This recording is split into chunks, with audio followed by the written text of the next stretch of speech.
अस्सलाम वालेकुम। हम बात कर रहे थे हिस्ट्री ऑफ मनी की। रब इश्रह ली सदरी व यस्सिर ली अमरी वहलुल उक़दतम मिन लिसानी यफ़क़हू क़ौली। अल्लाह आपको ये बात समझने में आसानी करे, मुझे समझाने में आसानी करे। हम बात कर रहे थे गवर्नमेंट्स की, किस तरीके से गवर्नमेंट्स पे से लोगों का एतबार उठ जाता है और हाइपर इन्फ्लेशन किस तरीके से हमें नुकसान पहुँचाती है।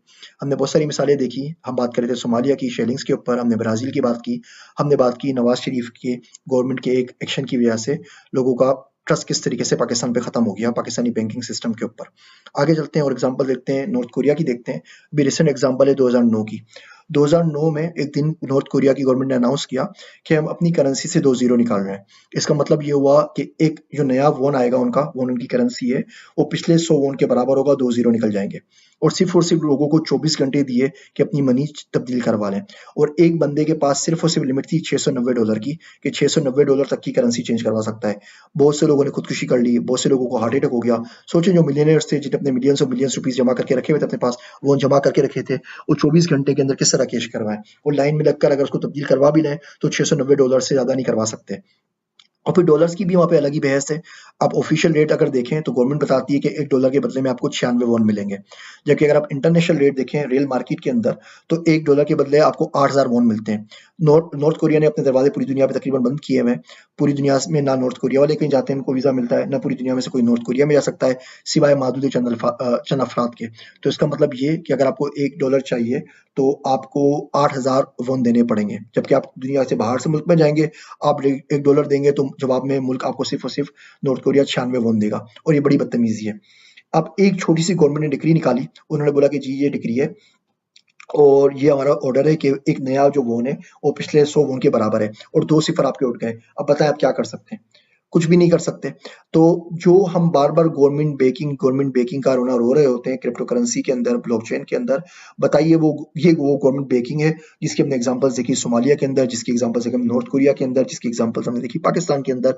जब चाहा जैसे चाहा बदल दिया और आपको कोई कंट्रोल नहीं है, और आप करोड़पति से रोड के ऊपर आ गए 24 घंटों के अंदर।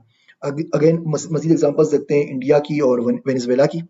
3 नवंबर 2016 को मोदी जी की गवर्नमेंट ने अनाउंस किया इंडिया डिमोनेटाइजेशन प्रोजेक्ट। उन्होंने बोला कि जितने भी 1000 और 500 रुपए वाले नोट हैं वो चलना बंद हो जाएंगे।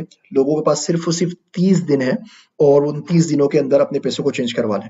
बहुत से लोगों अगेन यहाँ पर खुदकुशियां भी हुई, लाइनों में लगे, लोगों को हार्ट अटैक भी हुआ, लोग लाइनों में कुचले भी गए। 30 दिन के अंदर अंदर इंडिया ने 32,000 करोड़ रुपए तब्दील करवाए। 32,000 करोड़, क्योंकि इसके बाद ना किसी का 1000 रुपए का नोट चलता है और ना किसी का पुराना वाला 500 का नोट चलेगा। ये काम उन्होंने इसलिए किया कि जितनी भी टेररिज्म फाइनेंसिंग है या ब्लैक मनी लोगों ने रखी हुई है, वो सारी की सारी मनी खत्म हो जाए। लेकिन अब देखें, पैसे आपके जमा आपने किए, अपने आपने रखे हुए हैं। एक दिन गवर्नमेंट आई, गवर्नमेंट ने अनाउंस किया जी पुराना वाला नोट हम नहीं मानेंगे, और आपके पास 30 दिन है, आप चेंज करवा लें तो करवा लें, वरना वो खत्म हो जाएगा और आप कुछ भी नहीं कर सकते। पाकिस्तान में भी ऐसा होता है, जब नए करेंसी नोट आते हैं तो गवर्नमेंट अनाउंस करती है कि फला तारीख है आपके पास, फला सिक्के जमा करवा दें, फला नोट जमा करवा दें, उसके बाद नया नोट चलेगा और आपके पास कोई चारा नहीं। अगर आप मुल्क से बाहर हैं, आप बीमार हैं, आपने गलती से अनाउंसमेंट नहीं देखी, तो आपके जो नोट हैं वो रद्दी के टुकड़े के बराबर हो जाएंगे। वेनेजुएला की एग्जांपल देखते हैं। इस पे अमेरिका से लड़ाई की वजह से बहुत सारी वर्ल्ड की सैंक्शंस लगी हुई हैं। जनवरी 2017 के अंदर $1 के 3000 बोलीवार आते थे। बोलीवार वेनेजुएला की लोकल करेंसी है। ये हाइपर इन्फ्लेशन इतनी ज्यादा हुई कि दिसंबर 2017 तक $1 के 1,91,000 बोलीवार आने लगे। आप सोचें इससे सोसाइटी पे क्या फर्क पड़ा होगा, चीजें कदर कितनी ज्यादा महंगी हो गई होंगी, और लोग कितना मुश्किल हो गया होगा लोगों के लिए कि वो ट्रांजेक्शन्स कर सकें, अपनी जो नॉर्मल जिंदगी वो जी सकें। हैरत की बात यह है कि वेनेजुएला के अंदर दुनिया में सबसे ज्यादा ऑयल पाया जाता है, सऊदी अरब और मिडिल ईस्ट से भी ज्यादा भी। उसके बावजूद जो इंटरनेशनल पॉलिसीज हैं, जो इंटरनेशनल प्लेयर्स हैं, IMF हो गया, वर्ल्ड बैंक हो गया, बाकी हो गए, उन्होंने उसकी हालत क्या बना दी है।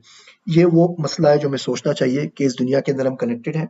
दुनिया के जो उसूल चल रहे हैं, जो कवानीन चल रहे हैं, उन्हीं के साथ रह के हमें चलना चलना पड़ेगा, चलना चाहिए। इसके बगैर कोई कोई चारा-कार नहीं है।